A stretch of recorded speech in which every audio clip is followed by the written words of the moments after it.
Well, good evening, everyone, and thank you for joining us. I just wanted to start by briefly sharing an experience I had a couple of weeks ago. My niece from Oregon was visiting and said she'd only ever seen Skaneateles Lake. And she said, "Uncle Dave, please show me another Finger Lake." Well, it just so happened that our new Canandaigua Preserve ribbon cutting was the next day, so I took her and my wife. And as we were hiking, they were both blown away. And to tell you the truth, so was I.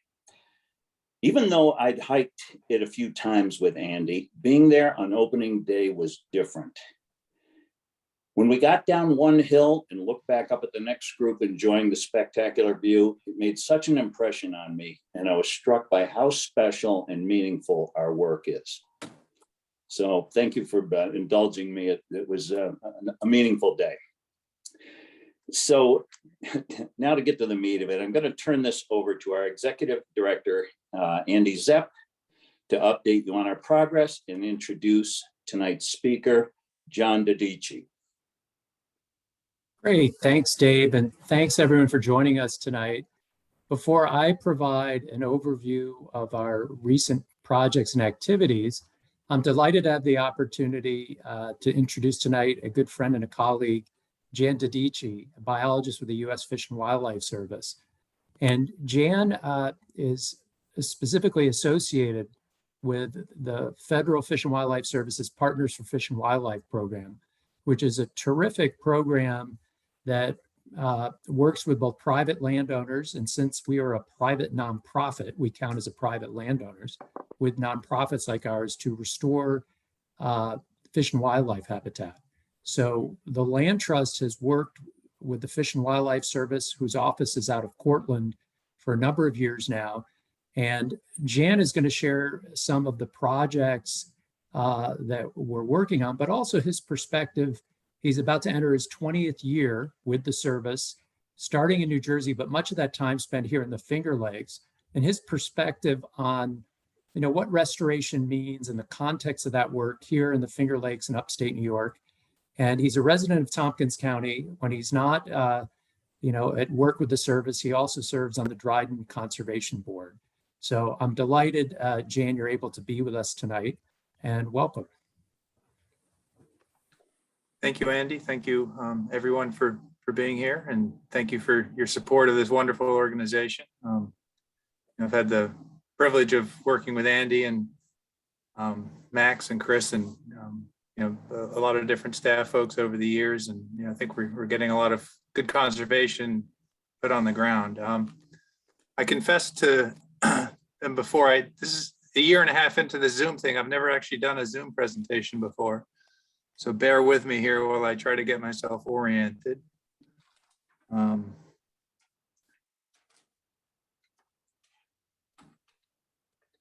And I've lost the Zoom. Here we go.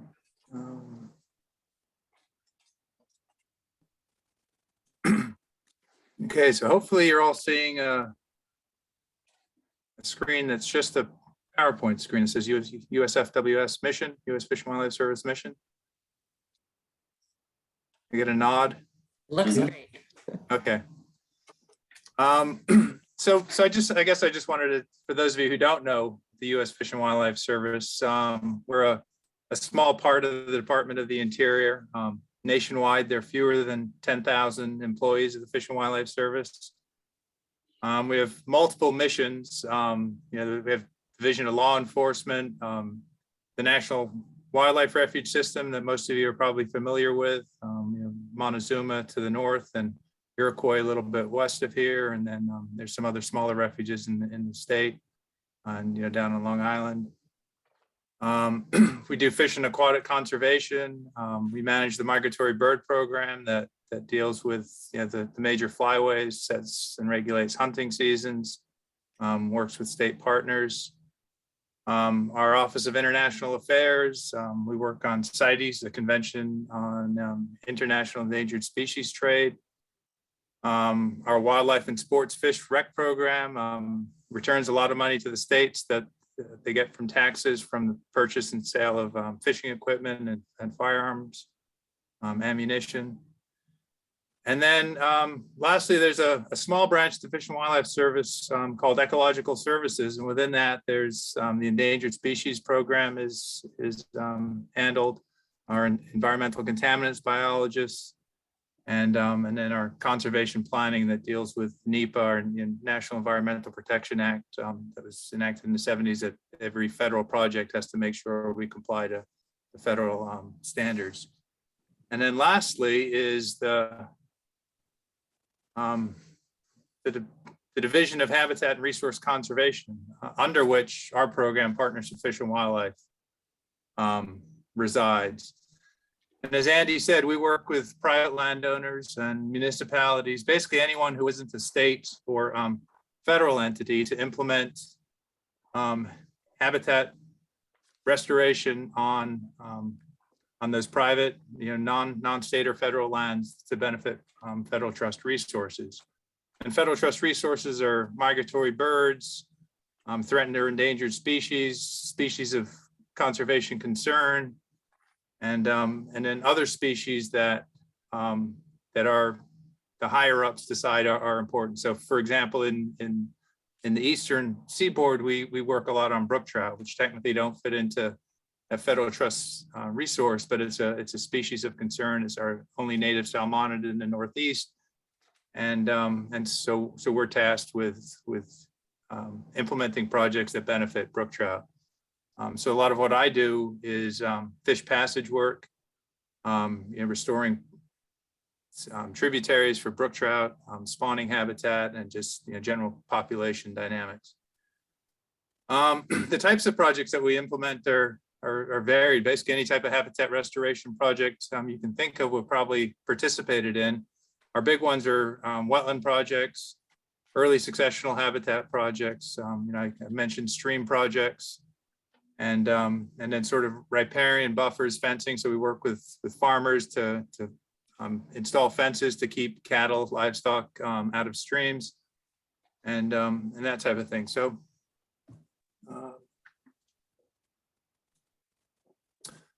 So just some examples of some projects that we've done.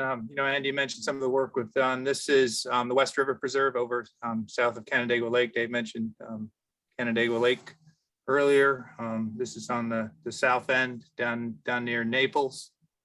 And we help the trust with installing these native grasses for the benefit of grassland birds.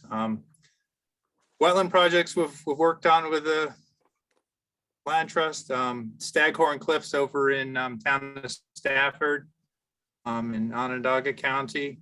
We implemented a project out there last year, and so I guess I wanted to just talk maybe a little bit about our process. So a landowner comes to us or calls us up, and in this case it's Andy or someone in the staff will call and say, we have this, we're thinking about acquiring this parcel, or we just acquired this parcel. What type of restoration can we do? So we visited out there, and it's a big grass field, not a lot of potential. I mean, the choices are either to maybe reforest it, and then you have to worry about invasives maybe coming in, and protecting trees from deer herbivory. Which are all doable, but potentially expensive. But one of the things we discussed out there, and Andy suggested, and we kind of ran with it, was maybe put in some of these wetland habitats in some of the swales and some of the outline, the low spots in this field, to try to capture some of that runoff and reduce runoff and sediment loading into Skaneateles Lake. So the first step in our kind of review process is looking at aerial photos. So we'd met out there. I went out, and can you see my? No, you can't. You see a pointer? You get a nod? Yeah. Yeah, Okay. Jan, we're looking at your infrared shot now. Okay. So and can you see the pointer rotating around the black? Yep. Yes. So Yeah, we see it. looking at infrared shots, you can kind of pick up these wet signals. This area looks wet, this area down here looks wet. So that they're wet swales in here. we kind of targeted our restoration based on that.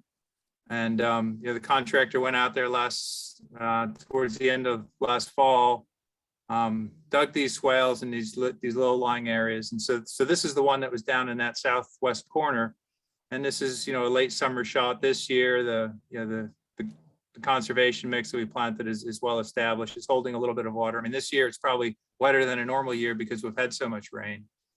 That one bigger area that I pointed to up here that we thought would be wet, there's hydric vegetation out there. There were sedges and rushes, and we thought that would be a great wetland. Ended up not really holding any water even in this wet year. So that's a bit of a surprise. But some of these little pools are holding water, and the one in the southeast corner is holding water year round, and it's turning into a nice little emergent marsh, and providing some of those benefits that wetlands provide. Filtering that runoff, and then the water just kind of leaches out of the sides of this wetland and down down the slope. And uphill from this, there's still some agriculture going on, so that there is potential that it's capturing some nutrients on their way out. The next big project that we're involved with that I hoped you would have had completed, so we could show some after pictures maybe at this presentation, but this is the Hall Preserve that the trust acquired recently. I'm not sure if it was last year or earlier this year, but adjacent. So this big ditch here, I'll show you another picture of in a bit here, sort of bisects Ohasco Inlet flows down here behind these trees. The state, DEC, owns a wildlife management area just to the north. This old hedgerow through here is an old rail line that the county owns. And then the Hall property comes back towards us and this whole area in here. And so before the trust had even acquired this, Andy reached out to us and asked us about potential wetland restoration project out here. We got the DEC, the New York State Department of Environmental Conservation, who owns the property to the north. We got them involved because we would have to tie it into theirs. And we got the county involved because we had to tie it into or potentially tie it into the county right of way that goes through the middle of the property. And so in partnership with all those folks, and sorry, this is just a picture of that ditch. So if you were standing right where the red pointer is looking east, back up this way, this is that big lateral ditch. So most of the Wasco Flats is bisected with these ditches. So the ditches were put in for agricultural purposes to obviously drain these what should be wetlands, to drain them for farming purposes. So relatively simple wetland restoration technique is to plug ditches and you kind of restore the hydrology to these sites. One of the problems in areas that are as flat as this is that if you plug a ditch, not only do you restore hydrology to the site you're interested in, but you have the potential to affect upstream or adjacent landowners, and we can't do anything that would potentially affect them and kind of inhibit their right to keep farming, keep draining wetlands, as strange as that sounds. But so we developed a plan, to basically that ditch corner is right up here in the northwest corner, to build a low berm here. So when this fills up with water, it'll only be a couple feet of water. Water will flow out around a natural high spot in the state wildlife management area. And so this will impound, about 30 acres of water. No, not 30. I'm sorry, I don't have the numbers, acres, but we'll impound water in this part of the field. Water will go out to the north through this wildlife management area. This county railroad right-of-way is a higher elevation, so water won't flow out there. And then in addition, excavate out some potholes, just some wetland habitat, similar to what we did up in Staghorn, just create some depressions that will fill with water. So this line signifies, these major drainage ditches. And so everything flows kind of north and then west, and this ditch flows north. So by plugging this, we're going to actually hold more water on here, impound water, restore the hydrology to this site. And, within 4 or 5 years, the vegetation is going to start to respond, and it's going to, these areas will turn into nice emergent marsh, and the vegetation will change. And then doing all this work, we'll kind of dig up and make this what's now a smooth field a little more heterogeneous, so we get some good habitat in there. The lucky thing here, I mentioned earlier about not flooding the neighbors, is that there's another lateral ditch to the south of the property that drains to the west, and so any water that we back up is then going to drain out through an existing ditch here and not go further south and potentially affect adjacent landowners to the south. So we got kind of lucky with the way that the drainage is set up here. So just to recap, we're going to put a berm in, more or less here, and dig pothole swales in here, avoiding this one lone oak out here, and the material that gets excavated out of here will go in kind of an existing upland area, and just create some adjacent upland habitat. So it'll be a nice diverse habitat in here. I should point out there's an eagle nest in one of these trees here. I can't tell you exactly which one, but they are, it was active again this year. I'm not sure how many they fledged. So this is an example of a wetland project. This is an example of a potential stream project we're doing with the land trust up in Seneca County on the Van Riper Preserve. There's a gully. It's, as you can see from this picture, this staff is over 6 feet tall. So there's quite a bit of erosion. Every rain event, the stream is actively transporting sediment down into the lake. And this is just, straight shot down into Cayuga Lake. There's no buffers anywhere. So anything that erodes off of here goes downstream. So the land trust approached us about help with a restoration project.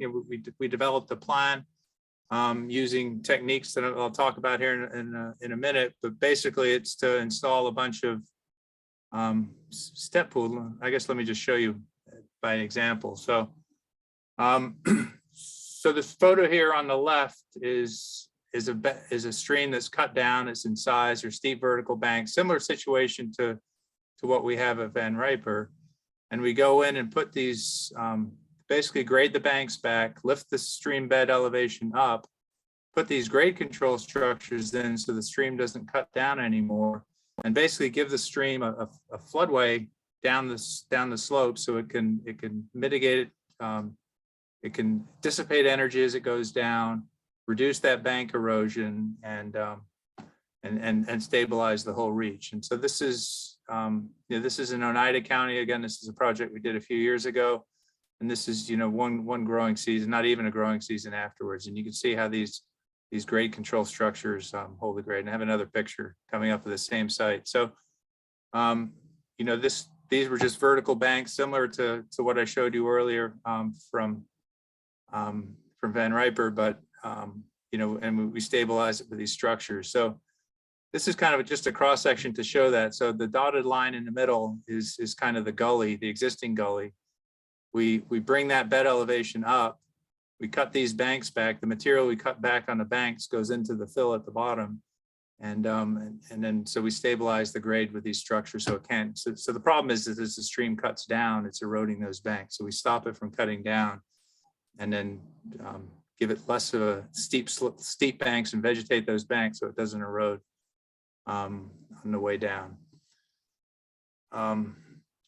So one of the fun parts of my job is I could sit here and talk for hours about how show you examples of all the great projects I've done and we've done, and this happens not to be in the Finger Lakes. I apologize. I picked a picture just because I love this shot. This is a project we did up on the west branch of the Ausable River in Essex County in the Adirondacks, and this is a big stream project that we worked on. And the fun thing about my job is being able to go back 4, 5, 6, 10 years later and see the work that we've done and see that it's making a difference, that it's holding fish. We have examples of our partners coming in and electrofishing sites before we did the work, and very few fish, and then coming back in after we install all this habitat, and the fish numbers respond. I'm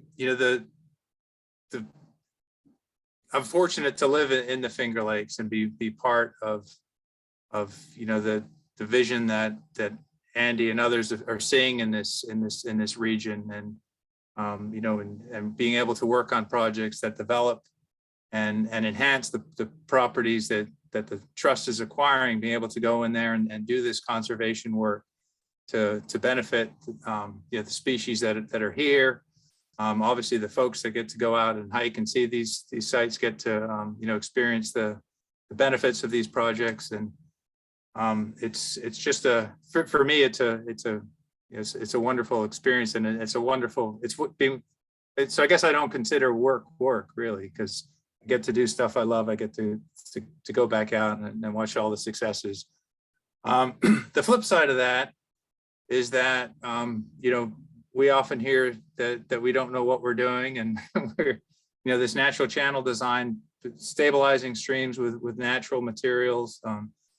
We're told that this doesn't work, and it can't work, and you have to go back to standard engineering practices, and despite all of our proven success, I guess anytime there's a setback, people say, well, your techniques don't work.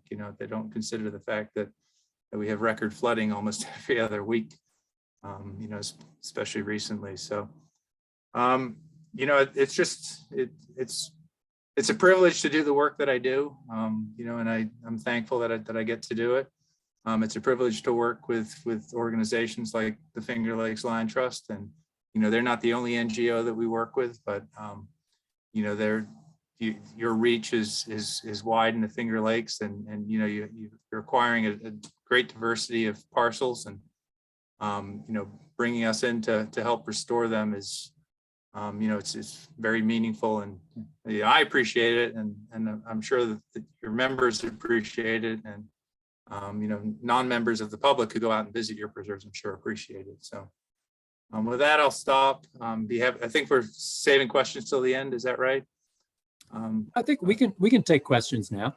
If through the chat, if people right in the chat. Anybody has a question for Jan? Is there a way I can, let me stop sharing here, unless you all want to see this picture. It is a nice picture.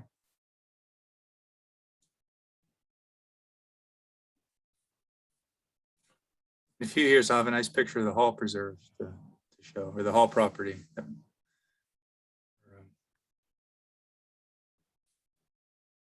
I have one question that I think applies actually to that last picture, which is what are the bunches of roots around the pond? So it's actually not a pond. Sorry, I should have described what the picture was. Let me bring it back up. I think I can do that. So that picture's back up, I'm assuming.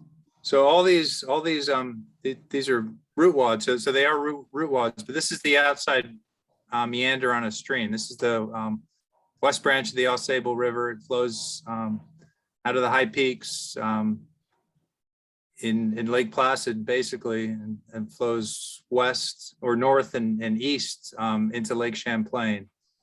And so this was an eroding bank, 5 feet vertical bank that was just eroding, bringing sediment downstream. So we put all these root ball structures in. We call this a toe wood structure. So we put these root wads in around the toe of the bank.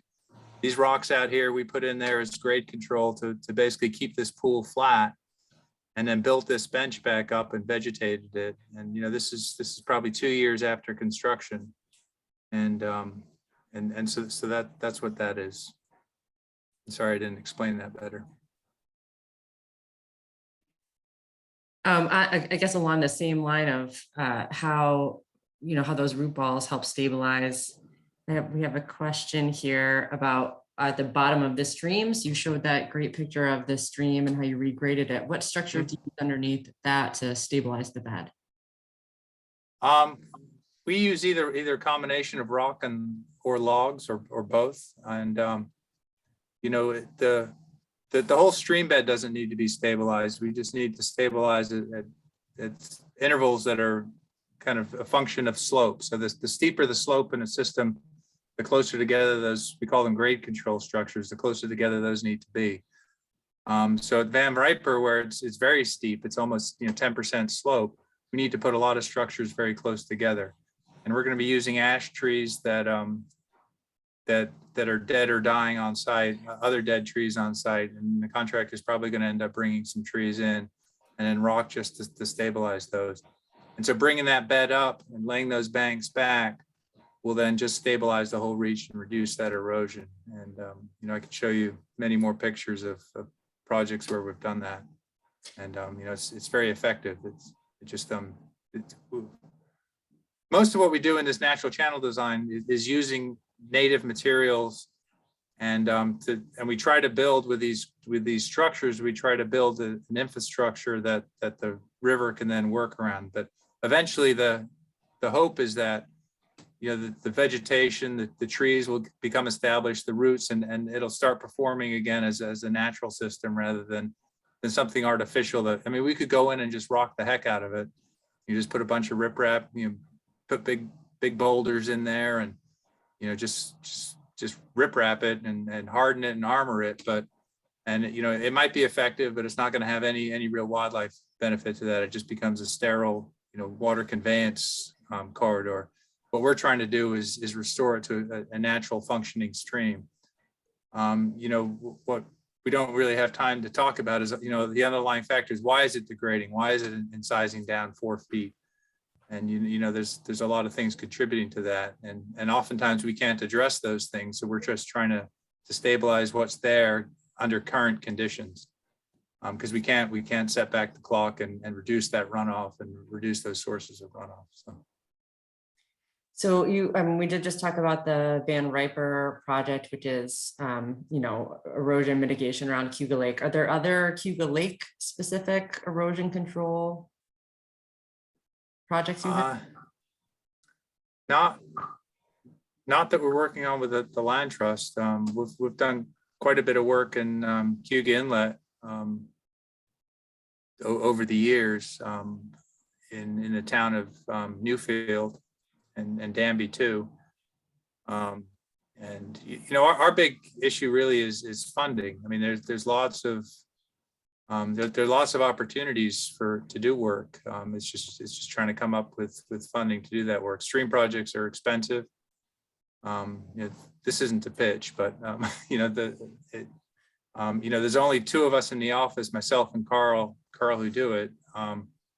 And so there's a lot more opportunity than there is resources for us to tackle it, for sure. Are there, obviously you do some great collaborations with the Finger Lakes Land Trust, but I have a question here about collaboration with the Restoration Science Center at ESF. We just completed a project in Skinny Atlas in the Country Club that we did in collaboration with the folks at ESF. They were partners on it, but we haven't done as much work with them as we probably should have. Or could be doing, but we have done a few. You talked a little bit about your successes, and then at times you have maybe failures. I don't want to call it a failure, but with these big brains, Yeah. What have you learned from those? So one thing I try to explain to anyone we're working with is we can't design for a massive flood event. Right, we're designing stable streams to handle what we call a bankful flow, a normal 2 or 3 year, maybe up to a 5-year flood event. So a relatively small magnitude storm, but that's when most of the sediment is moving through these systems. When you have big catastrophic floods or even smaller floods, the part of the stream restoration, the hydrology is relatively easy, figuring out how to calculate how much flow is going through the system, what the hydraulics are going to look like, what that flows through there. The tricky part is trying to calculate and figure out how that bed load, how that sediment in the stream is going to move. And in these really big flood events, that bed load transport becomes it's almost impossible to model. So you can end up with a big bank failure upstream that then brings all that material down and deposits on your structure. And there's really no way to design a system to move that kind of bed load through without making it hardened and basically an unnatural system. So, stream systems are dynamic, and it's, we like to think we can control nature, but we really can't. And, we're out there putting Band-Aids on things and fighting maybe some management practices that might not be the best management practices. So we're getting, I think as a society, our goal is to try to drain things, to get all that water off the landscape, out of people's yards, into ditches and out into the rivers and off into the lakes. And in trying to do that and maximize that kind of area-wide drainage, we end up making things worse in the stream, perhaps by putting more water in there, more flow, which causes more bank erosion. So the projects that haven't worked, that have had, have been either have gotten buried with, it's mostly they just get buried with an excess of sediment that comes down from, a big failure upstream, something like that. Great. Maybe one more question.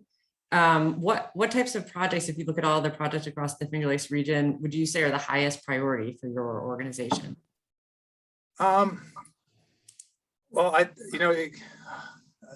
think a lot of it is just the outreach. It's not the actual implementation of the project. It's just continuing to plug the importance of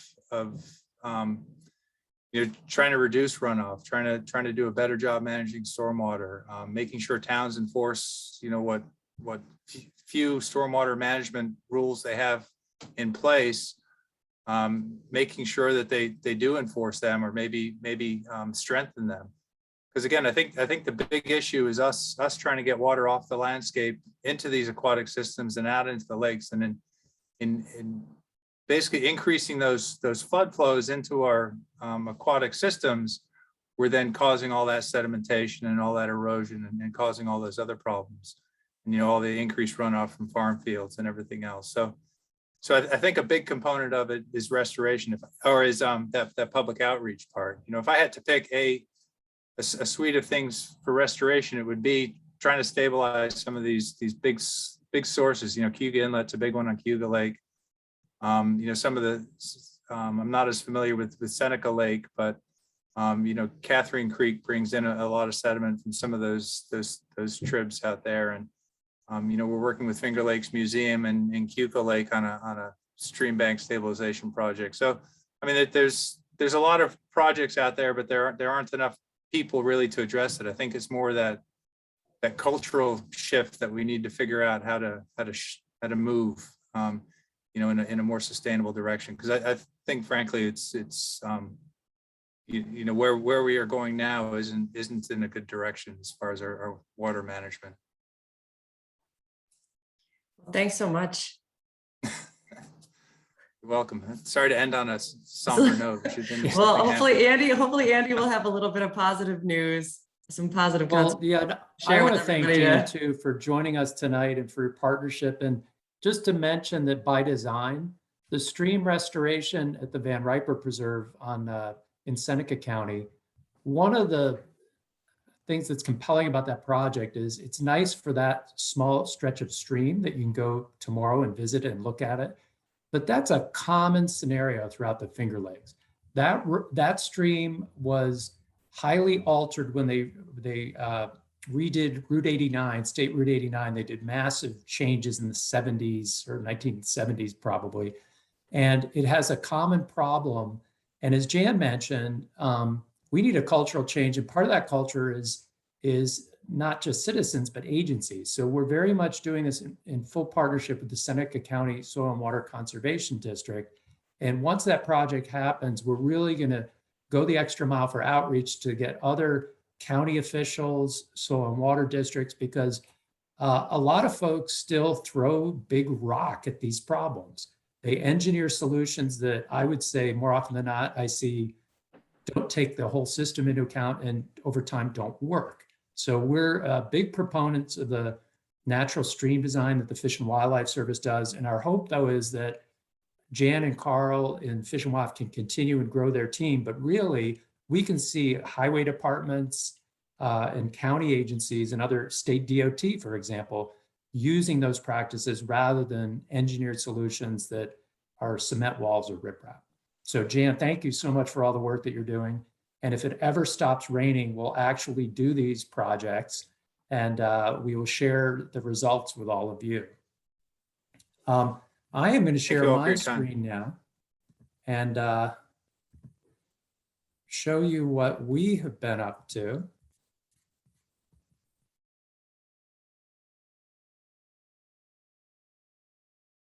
Okay, hopefully you all see this beautiful shot of Bluff Point. Kelly is smiling, so I think that's a good thing. We see it. I do not have the excuse of Jan of this being my first PowerPoint in a year and a half, but trying to stay young, I act like it is every time. But no, this is a review. It's been, despite all the challenges thrown at us in the past year of the pandemic and just lots of challenges, with your support, we really have persevered and made good progress towards our conservation goals. So I'm going to provide a very brief overview of projects we've recently accomplished or projects in the works, and then open it up because this will really just scratch the surface and I'm happy to answer any questions. We're starting at Cayuga Lake, a beautiful shot by volunteer Bill Hecht, who does a lot of our aerial photography and drone photography. This is Bluff Point. We're right now working on our second conservation easement on the woodlands of Bluff Point. This is an area where we've been working for years. It just hasn't been that evident because a lot of the work of the Land Trust is patiently engaging landowners, frequently multi-generational families, of not telling them what to do with their land, but cultivating a relationship so when they're ready to commit to conservation in some way, we're there. So fortunately, that's starting to happen here, and we expect to complete an easement that we hope will be the second of many. As Dave mentioned, we were thrilled, I guess it was about a month ago on a glorious Friday, beautiful weather, to cut the ribbon on our new Canandaigua Vista Preserve, our first nature preserve in the town of Canandaigua, very accessible to folks who live in Canandaigua, more accessible to Rochester. This is a very scenic 100-acre property that we also hope is a starting point where additional conservation work, we hope to connect it to Camp Onanda, a town park on Canandaigua Lake, and then other conservation lands. This is just an example of one of the views at the site. It's a wonderful area with open fields, mature forest. The headwaters of Barnes Gully, one of the big gorges going into the lake. And it's now open to the public and recommended for a visit. Just a beautiful spot. On the east side of the lake, we completed our 9th acquisition at Bear Hill. This iconic landmark that's known to anyone who's ever been on Canandaigua Lake. We've been patiently working with the State Department of Environmental Conservation to essentially add to a 300-acre state unique area and to keep the houses kind of on the lower slopes. This map shows you our latest 28-acre acquisition that is kind of in purple there. Good news for us as well, toward the lake, we completed a sale of land by design to New York State. This is a property we held for 7 years. We retained a small strip of lake frontage of 400 feet of shoreline that is part of the Canandaigua Lake Water Trail and is an accessible preserve.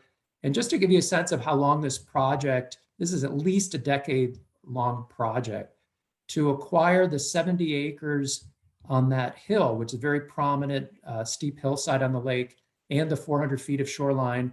It came with a 1970 split level and a very charming 100-year-old cottage that was, I was told by a realtor, a handyman's dream or a handyman's nightmare. So we bought them all, we sold the 2 houses, and after 7 years, we conveyed the upland to the state. And in the future, we hope to work with the state to create a shoreline to summit trail It's steep terrain, so it have to be carefully designed. It would be unique in the Finger Lakes to be able to pull up your kayak and then hike would be a 1 mile route to the summit of Bear Hill. To the south, another focus area on Nunduao or South Hill, a place of special significance to the Seneca Nation. Their origin story actually involves emerging from a gorge known locally as Clark's Gully.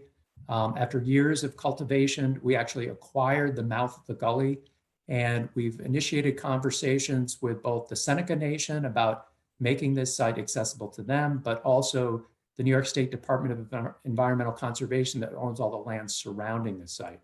Well known in the Finger Lakes, a popular spot for hiking. This is located near Naples at the south end of the Canandaigua. Shifting to the southern tier, one of our focus areas is the beautiful stretch of the Shaman River between Corning and Elmira.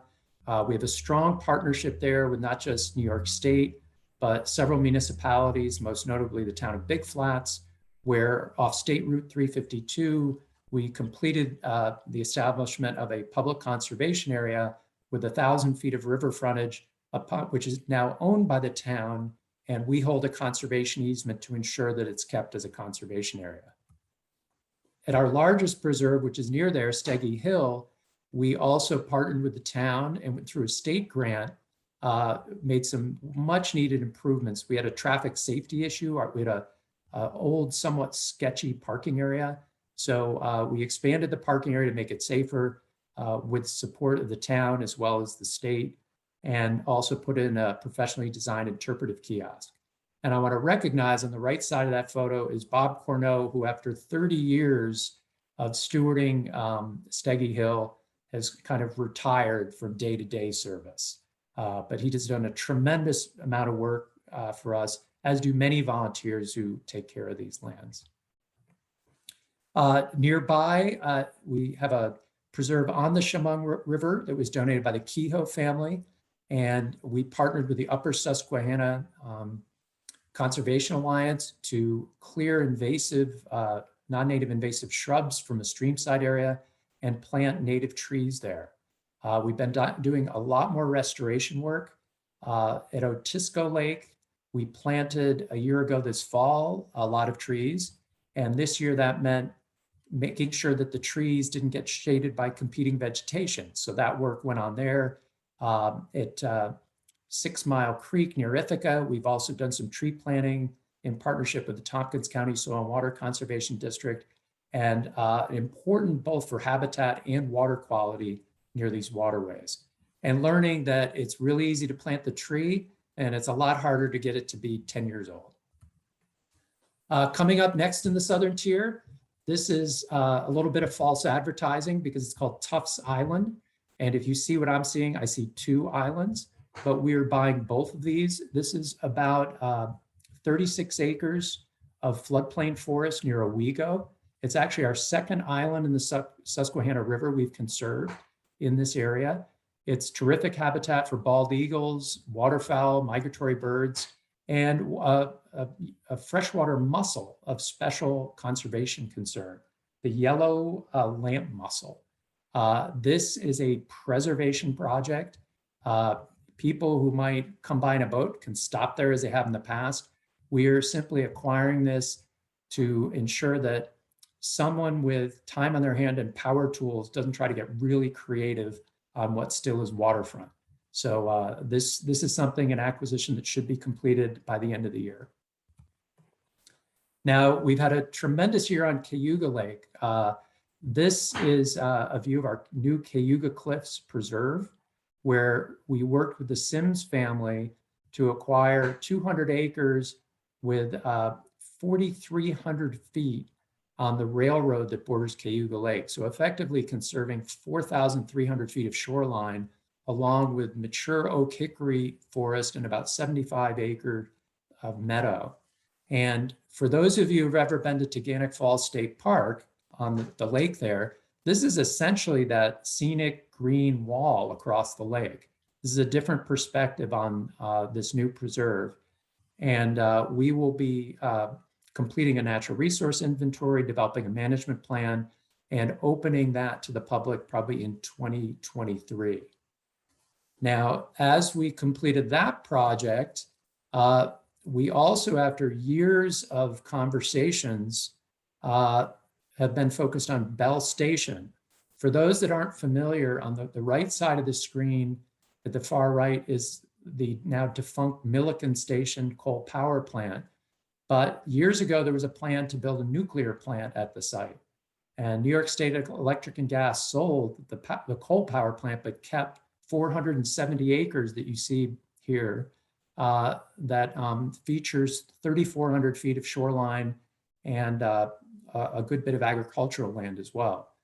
We were taken aback when this was proposed for public auction in what is a very hot real estate market, and it was marketed specifically for residential development. We reached out to the Commissioner of Department of Environmental Conservation, State Parks, and the Governor's Office, and asked them to, as well as NYSEG directly, to stop the auction. It was a wonderful moment. The Ithaca community in Tompkins County and Lansing, everyone rose up and had their voices heard. And NYSEG listened. The auction is canceled. I'm pleased to report right now we're in direct negotiations for the purchase of the land. By design, this is land that would ultimately go to New York State for a creation of a state wildlife management area.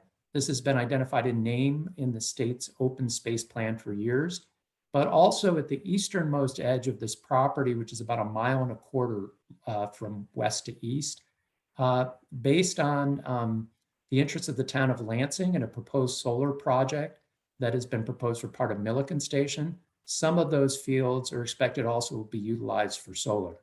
But a tremendous victory that this didn't go to auction, and we're negotiating right now, so hope to have good news soon. Within the watershed of Cayuga Lake, we've been very busy. 6 Mile Creek, which is the source of Ithaca's drinking water, we completed 3 conservation easements and secured approximately 1 mile of frontage on the creek. As I mentioned, we're also partnering with the Tompkins County Soil and Water District to expand stream buffers in that area by planting native trees. We just recently completed in the town of Hector in Schuyler County, a 200-acre conservation easement that was donated that is most of it's in the upper headwaters of Teganic Creek, also a tributary to Cayuga Lake. And then within the Emerald Necklace Greenbelt around Ithaca, we acquired a modest-sized property, but in a really important place. Looks a little scruffy in this picture, but you're looking at a stretch of the Finger Lakes Trail between Lickbrook Falls and Robert Treatment State Park, and you're looking at State Route 13 at what is a very popular access point to the trail. It is also, to my knowledge, was or is the only 7-acre field that's zoned industrial in the town of Ithaca on a state highway. So we were quite concerned with this pastoral setting and also the parking for one of the most popular stretches of the Finger Lakes Trail turning into a big warehouse. So we negotiated for about 2 years, and I'm pleased to report that we're just now drafting the press release. We now own the property and secured this key link, a public access point, important buffer for the Cayuga Inlet and Enfield Creek, and also part of a scenic gateway on the south side of Ithaca. So a modest-sized piece, but a very important one we just completed. Heading over to Cortland, near Greek Peak, a terrific project where 3 neighbors work together to conserve a mix of fields and forest that is right in the heart of Kennedy State Forest. And these were all donated easement. And here you can see the importance of context, where this is a rural area, but we're seeing a good bit of development, residential development happening because of Greek Peak. And now this area, both for habitat value and proximity to the Finger Lakes Trail, will remain as it is. Heading towards Ohasco Lake, this is a view of the Ohasco Inlet, where on occasion, some folks will donate property to us with the understanding that we'll sell it subject to a conservation easement. That was the case here, a 90-acre property, some agricultural land, some forest, and this creek frontage. We were able to put in terms of the easement to make sure that water quality is protected as well as habitat, and yet there's still some agricultural use and the ability to build one home. So that was a project that was completed and also generates revenue for the organization as well. Over towards Skinny Atlas, building upon the success last year of acquiring a key parcel to connect our Hinchcliffe and High Vista preserves, we this year created a mile-long connector trail, and we also secured a contract to buy 27 more acres on the north side of Vincent Hill Road that secures important bird habitat in the South Skinny Atlas Lake important bird area, as well as buffer for what we think will be a very popular trailhead. Here is a view of our Land Trust staff out in a workday creating that trail.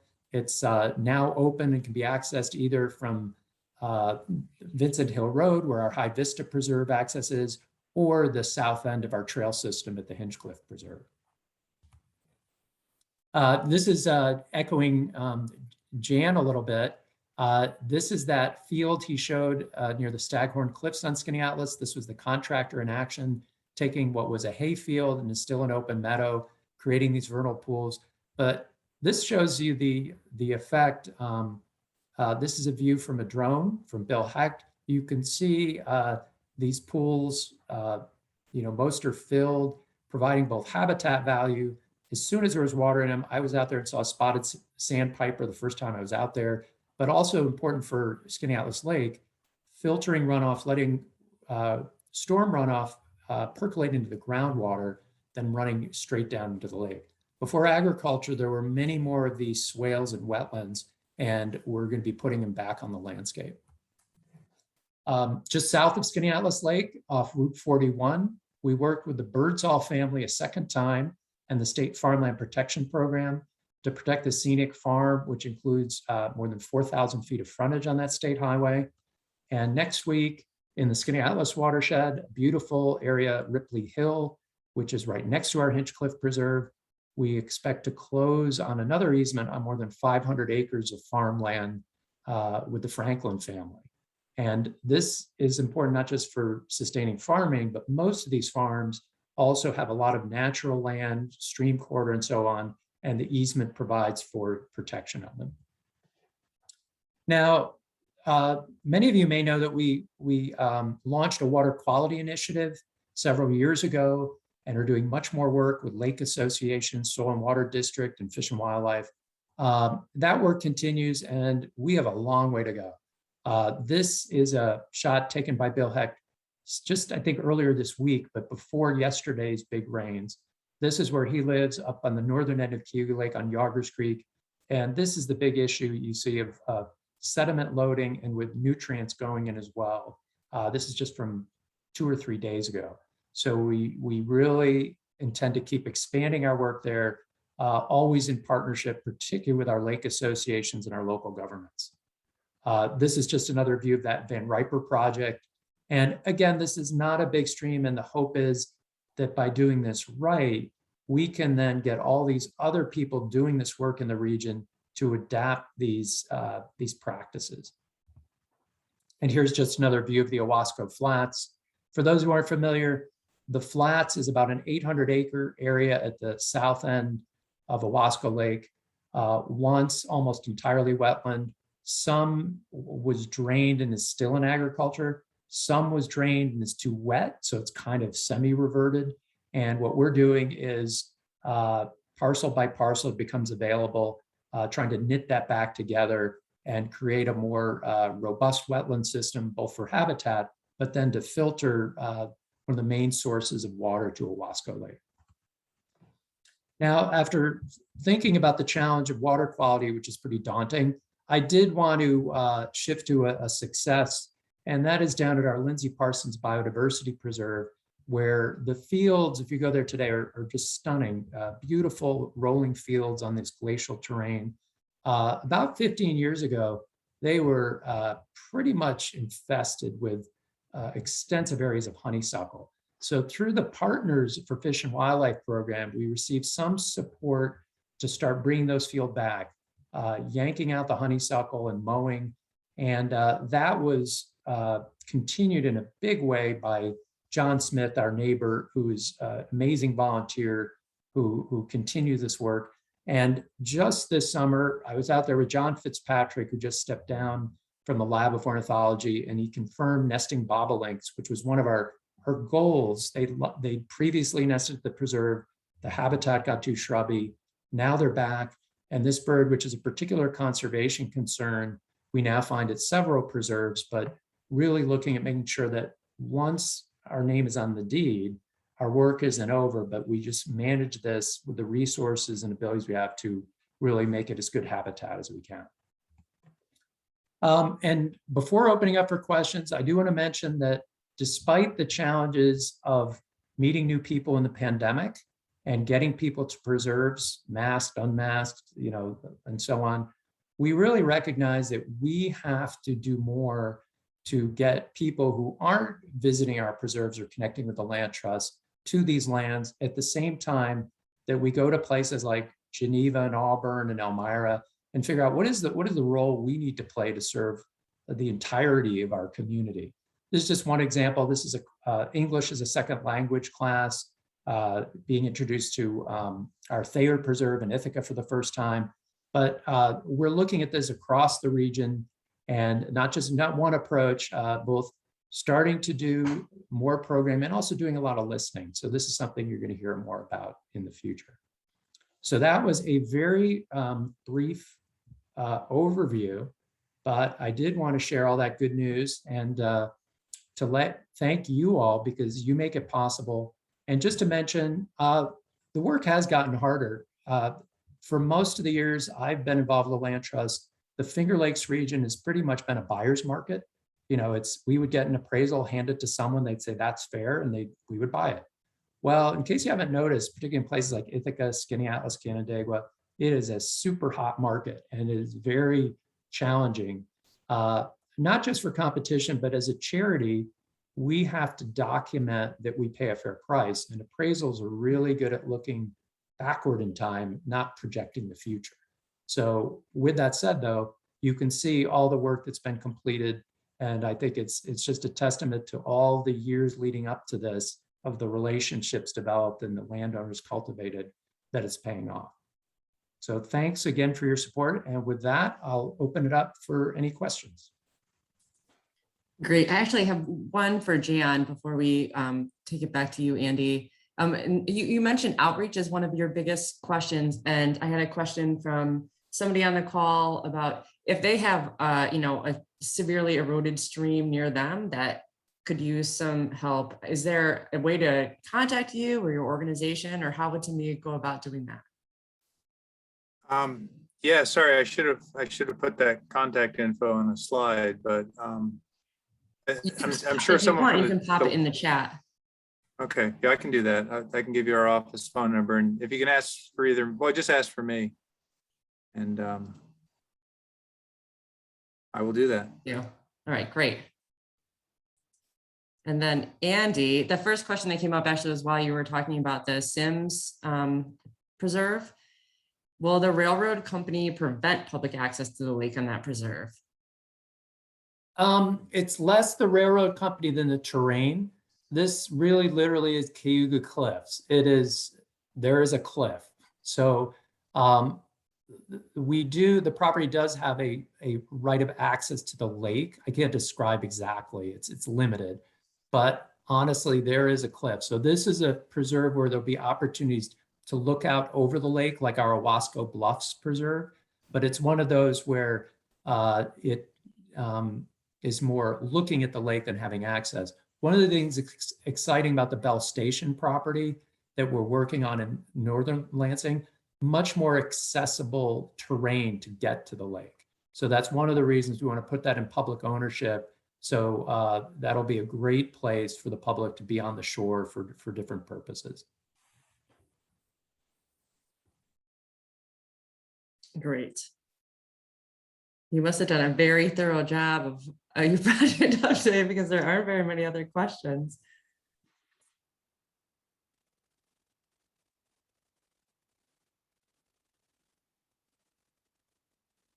Right. Everybody seems very satisfied. Great. Well, thanks for making it all happen. We'll keep at it, and feel free to contact any of us at the office if you'd like to learn more about any of these projects. Oh, wait, now that, now I spoke too soon. Now there are a few questions. One is, before we let you go, is there going to be any special fundraising for the Bell Station, or is that part of general fundraising activity?